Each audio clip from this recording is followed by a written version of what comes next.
On today's show, continuing my conversation with Clipper fan Jamal Cristopher, talking about Paul George and whether or not the Clippers handled the negotiations right.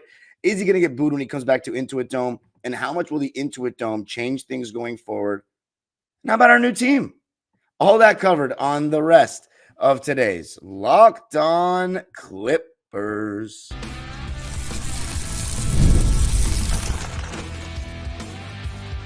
You are Locked On Clippers, your daily Los Angeles Clippers podcast, part of the Locked On Podcast Network, your team every day.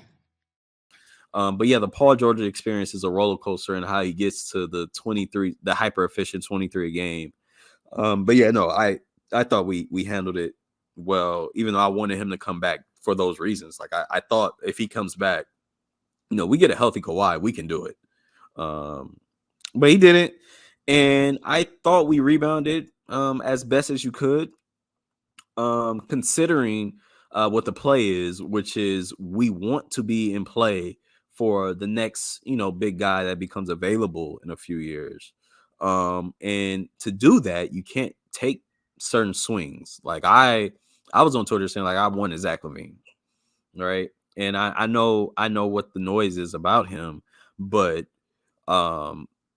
you talk about somebody that can replace Paul George. This guy could slide right in and average like 25 a game, shoot threes. Like it just made sense. But the deal doesn't make sense, and it doesn't line up with where we're trying to take things in the near future. So, I became a very big Derrick Jones fan in the playoffs. Paul George is not an easy assignment, and he made it look easy. Slid right in with the Mavericks and made the finals. Welcome back, Nico. That made me happy. Yeah, feel good move. Yeah, feel good move. And I do think he can help. I do think he can help in the right respects. I really like adding Chris Dunn.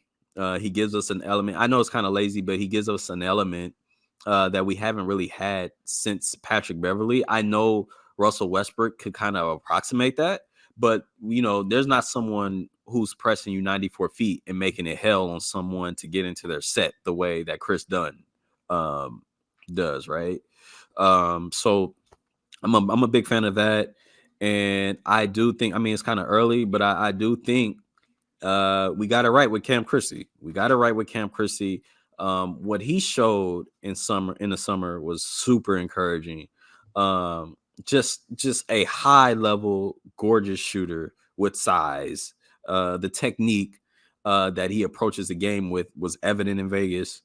That was like, I don't know how accurate it is. I think it's accurate. That was our best Vegas team ever, almost. Like Best I can remember. Right? Like, I was telling my brother, like, man, the semifinals, I'm clapping, like, get a stop, because that was fun and that was entertaining. And so, and it was speared by defense, and that is gonna kind of have to be our calling card this year. Yep.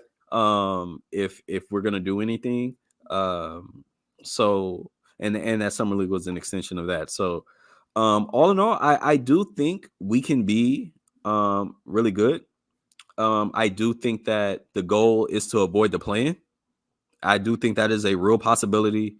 Without replacing Paul George, the high-end scoring, you're asking a lot for Kawhi Leonard and James Harden. And then the real thing is Kawhi Leonard is probably going to return to load managing throughout the season. So those games where he doesn't play are as good as a schedule loss. That's going to be tough. I don't know how we get around that. It's gonna be the James Harden pick and roll show the whole way. Yeah, and sometimes you can get it done though. Yeah. No, I'm one of those guys. I've said this. I do believe the Clippers can overplay. I do think they have the pieces in play to be better than what they're projected to be. I do think if they get enough games out of Kawhi and Harden, they will avoid the play-in.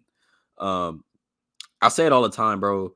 If you just look at the way James Harden and Kawhi Leonard play basketball, especially regular season basketball, it's just a brand of high efficiency, taking care of the ball, quality shots every time down. And in Kawhi Leonard's case, just an historic level of shot making. Like this, like I said earlier, this is a guy that can go on a 30-game stretch and go 55, 55, 90. So there's a reason why Kawhi and James don't miss the playoffs. There's a reason why their teams tend to perform very well in the regular season. So if those two guys play enough games, I personally have a hard time believing. I think it's possible, but I have a hard time believing that they won't be a part of the top six. And if they are a part of the top six, I was saying this earlier, if there was ever a time to be mid in the West, it is this. Because we are in a time period where if you are top six, you have a shot. You have a shot. You want to be higher than that, but you have a shot, and it all rests on Kawhi Leonard and his health. I don't consider us contenders because I got to see it to believe it at this point. I have to see Kawhi Leonard play in April and May. But if we are top six and Kawhi Leonard and James Harden are healthy, it's anybody's guess where things can go. I saw Kawhi Leonard last year. Bro. That guy is a guy. Second team All NBA. And who knows if he could have played even more games where things could have went in that regard. So I think a big year for Zoo is coming. Need it. Yeah. He averaged 17 and 11 in the playoffs last year or something like that. So Terrence Mann, I think this is going to be a big year for him as well. There's just a lot of pieces in play that suggest that the Clippers can be very competitive. And if they get enough games from Kawhi and Harden, I think the avoiding the top six becomes a real possibility. If they don't get enough games from Kawhi, it gets really dicey fast, and you're probably looking at a team that's going to be in the play-in. And yeah, I remember the last time we were in the play-in. I don't like it. So yeah, but yeah, we should be pretty good. I think. Yeah, it all comes down to Kawhi and James Harden's health. If they are healthy enough, we should be pretty solid. But you had me kind of excited there for a sec when you were talking about the West and if there was ever a time, because I was thinking about it. Last summer, it felt like so many teams got better in the West. Like you had so many guys coming back from injury and all these additions. But this season, I'm thinking about it. Denver doesn't scare me as much as before because of the lack of depth that they have. Yeah. The only team that I say, man, they're going to be really tough next year that is just on the upwards trajectory is OKC, adding Caruso and Hartenstein too, and they're young. Best team in the West. Yeah, they're really going to be good. But Minnesota's going to be good, but they haven't done anything to me to really improve much over last year. I'm not scared of the Warriors. I'm not scared of the Suns at all. The Laker fans are complaining even more than we did, and we lost a star. These guys are like, we're not doing anything. And Dallas, like, I'm sorry, but I love Klay Thompson, but I don't know if they've gotten much better by losing Derrick Jones. So I mean, if we can have a real conversation about Klay Thompson in 2024, like, let's be serious, man. You're not starting Klay Thompson on a team that's serious to contend. Like, I saw they're planning to start Kyrie, Klay, and Luka. That's not it. I agree with that's not it. What's the alternative instead of starting Klay? Josh Green? Who else did they get? Oh, they got Najee. Oh, Najee Marshall. They got Najee. I don't know. I would have to take a bit of a deep dive into the Mavs, but yeah, I remember. It's ironic. Who's the Bob Myers? Was it Bob Myers who's been on ESPN?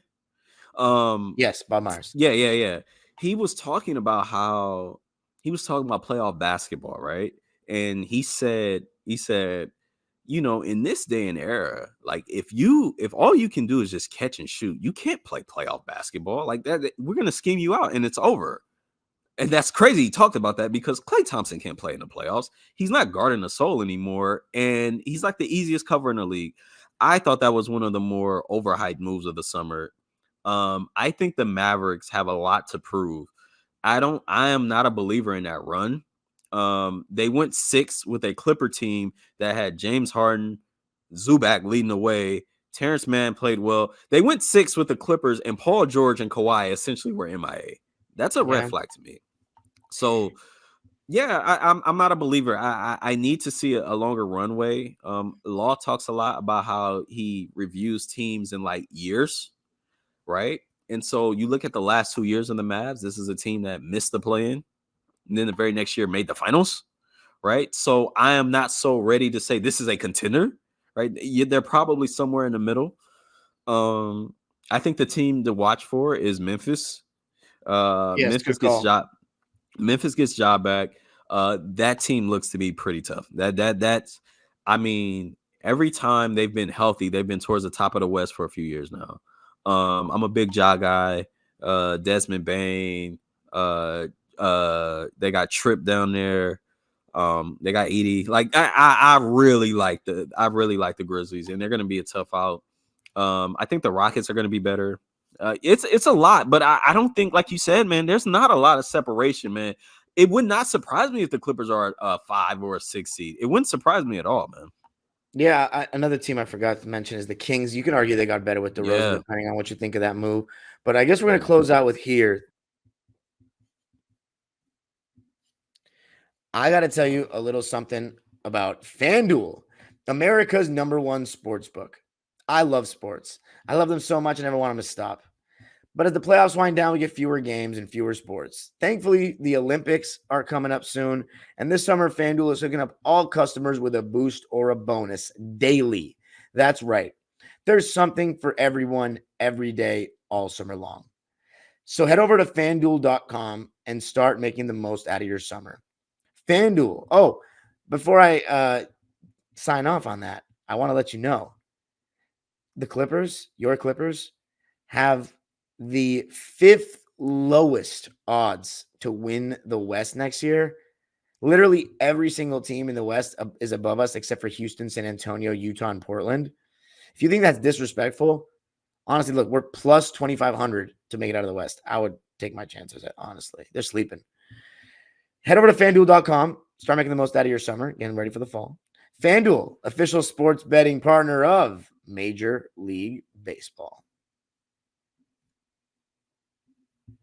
The Intuit Dome. I think there's nothing that excites me more than this. I mean, this is going to be special. Like we talked about at the top of the show, we really have this own stadium, like in this city. Like it's SoFi was enough craziness for me, and like now I'm just like, because I never dreamt of the Clippers having their own stadium. It's not something I envisioned as a kid. I always thought we'd be parading on Figueroa one day if we won a championship. Oh yeah, but man. This is just like. And it's built for basketball. Like the one thing I just loved standing inside the arena was how much closer we are to the action. Like imagine if we finally do, and this is, I'm not trying to get everybody's hopes up, if we do get Kawhi's healthy playoff run, first one with Intuit Dome crowd, like how much you looking forward to hearing the difference in like the acoustics and everything like that. The fact that the upper level is not super high, like the 300 section at Staples Center, and just the fan experience and what it could do for us going forward. Cause I was really thinking about it, man. And, you know, part of why I chose being a Clipper fan is because it was a cheaper ticket. Like everybody's going to make fun of that, but that's cool. It's cool to watch more basketball live. Like, sorry, like, you know what I mean? Like it really is. I've seen so many great players play live because I'm a Clipper fan. And like I've seen so many more playoff games than my friends that are Laker fans have even been to games because it's so affordable.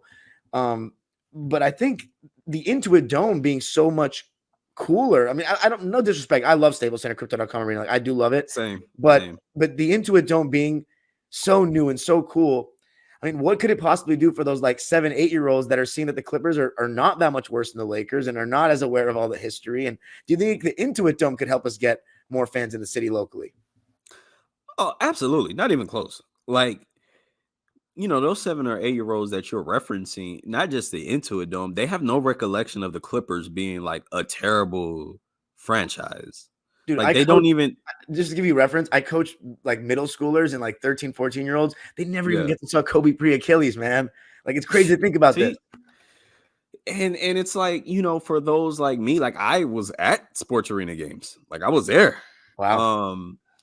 And yeah, I was there in the early 2000s and I saw back then I went to a Laker game. I went to Clipper games. I used to go to I used to have season tickets to the Sparks. I'm a big crypto fan. And I'm gonna miss going downtown LA as often. But I think you kind of hit it on the head, bro. As much as a Clipper fan as I am, my whole thought was like, man, how can we get better? Like, how can we make the playoffs? And I remember when we blew the 3-1 to the Rockets in the post gamer, Blake was like, you know, when I first got here, the thing was we have to make the playoffs. We have to make the playoffs, and we eventually did that. And then Blake was like, now nobody even thinks about the playoffs. It's like we gotta break the second round. We gotta win the championship, right? And I say that to say, bro, that's what was like me. Like I'm trying to figure out how we can do that. I didn't even think the Intuit thing is such a game changer. I didn't even think like that was I didn't even think like, you know what I mean? Like us getting our own arena. Like I didn't even know how necessary it was until you start hearing things, and Ballmer put a light on it. And you know, not only do we have our own arena, we have like one of the 5 richest men in the world doing it. And so on top of the history now, just like the all-stars and all NBA guys and the superstars to come to play for the Clippers, we have our own arena. Something that's near and dear to me. We now have our own team shop there. Like it's just so much Clipper stuff in LA, and it's not falling on deaf ears. We're not the Lakers, but we have a large fan base, and we now have kind of like a location to like home. Like we now have our own home where we can kind of place all of that fandom. And yeah, bro, like, you know, we now like it's kind of crazy. I was just looking at this on Instagram earlier today. It's like, oh, Future is coming. Future and Metro Boomin are coming to perform at the Clippers arena. We have the All-Star game in LA, and it has nothing to do with this is the Clippers All-Star game in LA. The Olympics are coming to the Intuit Dome, the Clippers, right? And so, yeah, bro, like when you start thinking about it from that perspective, I don't mean to be like extra about it, but like we're approaching. I don't even know if we're approaching or if we're there already. But this is an era that previously was like no one even thought of. No one thought the Clippers can get to these heights, and this part of me is the fandom part. But when you see where things are going, when you see where things are trending, you gotta believe that one of these years it's going to break through, because there's so much positive things that are going on, even if it's not this era, right? You have things to sell now, to free agents, to guys who, hey, you don't have to go play for the Lakers, right? You can come play for the Clippers. And I remember back in the day, I think it was like 2010, 09, something like that, where I read an article on ESPN. They called the Clippers and the Warriors sleeping giants, because we are in locations where people would love to play if our franchises got our acts together, right? And you saw when the Warriors got it together, what happened. The Clippers got it together. We didn't break through, but we became one of the more valuable franchises in the league and one of the best watches. And even to this day, we are attracting superstar talent. So I'm very excited to see where things go, man. And like I said, even if it's not in this era, I do believe that all of this work that we're doing is going to pay off. You know, it says something to be able to do what we've done in the same city as the Lakers. Like I know you said earlier, in some ways we're just like every other team, right? But when you apply context, it's like you compared it. I don't know if you compared it, but you cited the Hornets, and it's like, yeah, but we share a city with the Lakers, so we are selling out games. We have our own arena with the Lakers, right? So it's like, with that being said, it's just tough to put into words. If you know the history, you know the history. You know, man, these are golden ages, man. And if we could just get some luck, if we could just get it right, and put a bow on it, it can be even more special. So I can't wait, bro. I can't wait. You said you were there. Did it really feel that way in terms of how close the fans are? Because Yeah. I haven't been inside yet. Yeah. 45. It said row 20 at Intuit Dome is 45 feet closer to the court than Staples Wow, Center. It's because it's just they built that's it crazy. upwards instead of out. It's going to be amazing. It's honestly what's getting me more and more excited for this upcoming season is just having a better game watching experience and feeling Yeah, how potentially loud the fans can get. Like now, it'll help the atmosphere sound better. We're big on that. So, I can't wait. I can't wait. And the Intuit Dome, hopefully, and I think it will be the site of our first championship, whenever it may be. It's got to be for it's us. got to be right. Yeah, But yeah. I remember in the playoffs just looking at OKC, looking at the Jazz, and just being envious because it's like that's not a reflect. This is just my opinion, but I was like, it's not a reflection of support. Like I've been to playoff games with the Clippers. I've seen it sold out. I was there at Game 6. I saw like the honking in the streets and no seat was open. Everybody is standing up. So it's like then you go watch it on TV and you're like, oh man, why don't we sound like Utah? And it's like, man, I can't wait until we have our day like that. So if and when we do make the playoffs this year, one of the things I'm looking forward to is just how crazy it's going to sound in person and how crazy it's going to look and sound on TV. And yeah, man, you start thinking about some of the things that Intuit offers. It's a laundry list of things. So I can't wait, man. I can't wait. We're blessed. I got to tell you a little something about Game Time. I still haven't made my way over to Dodger Stadium this summer, and I have to see Ohtani and the boys. I love going to sporting events. It's one of my favorite things to do, as everybody knows.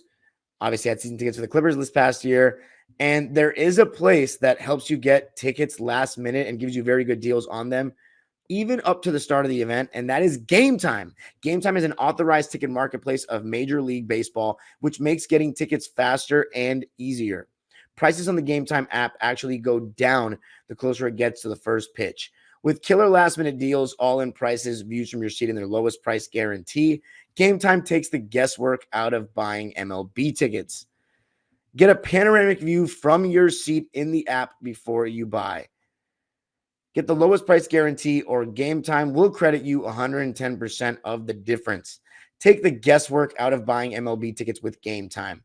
Download the Game Time app, create an account, and use code LOCKEDONNBA for $20 off your first purchase. Terms apply. Again, create an account and redeem code LOCKEDONNBA for $20 off. Download Game Time today. Last minute tickets, lowest price, guaranteed. Yes, sir.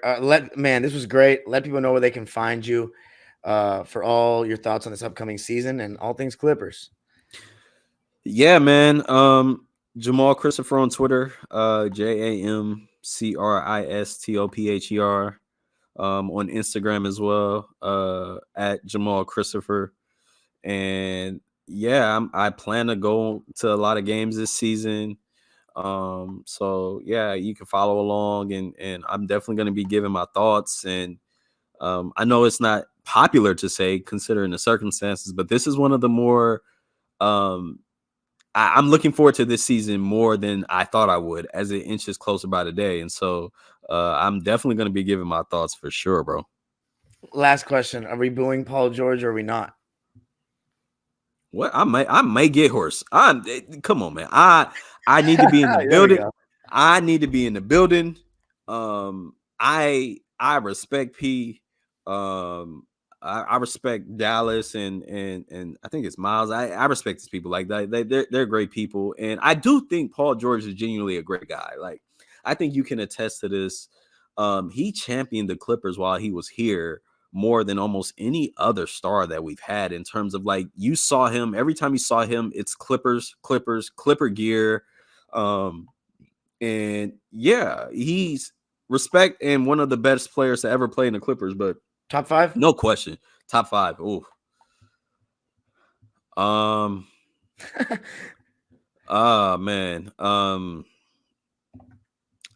He's in the conversation for sure. I think Chris Paul Chris Paul, Elton Brand, and I know a lot of people look at Blake Griffin's tenure honestly a bit better than I do, because I was there in real time.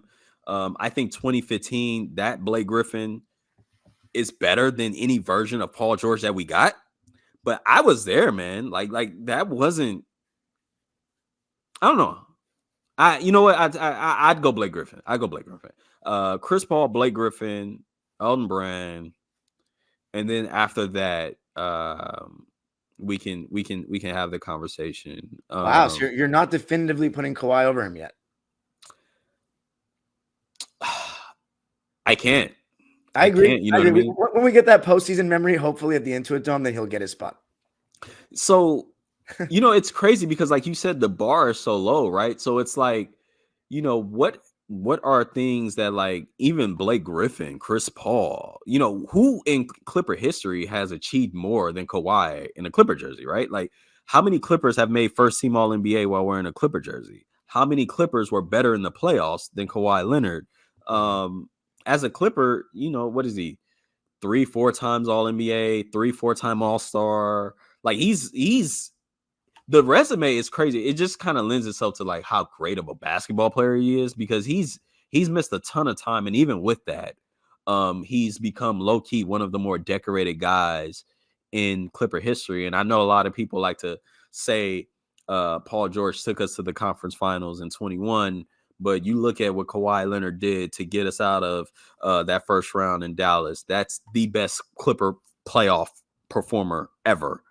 And so, not definitively, if I had to think about it, I'd probably go Kawhi for sure. But I would entertain a conversation, is what I'm saying. But I definitely would put Kawhi over him. So yeah, at that point, he still gets in there unless you put like Danny Manning or Ron Harper or any of those guys. Yeah. Or include Bob in the. Let's just go LA only for the sake of this.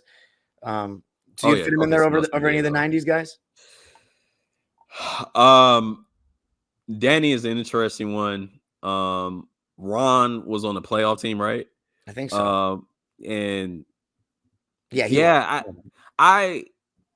you're probably more equipped to answer that than I am, honestly. Dude, I have to be honest, I haven't gone to that '90s stuff yet. I mean, I'm not actually as well versed in that. I would put Paul because I'm biased towards being here to that time. Right.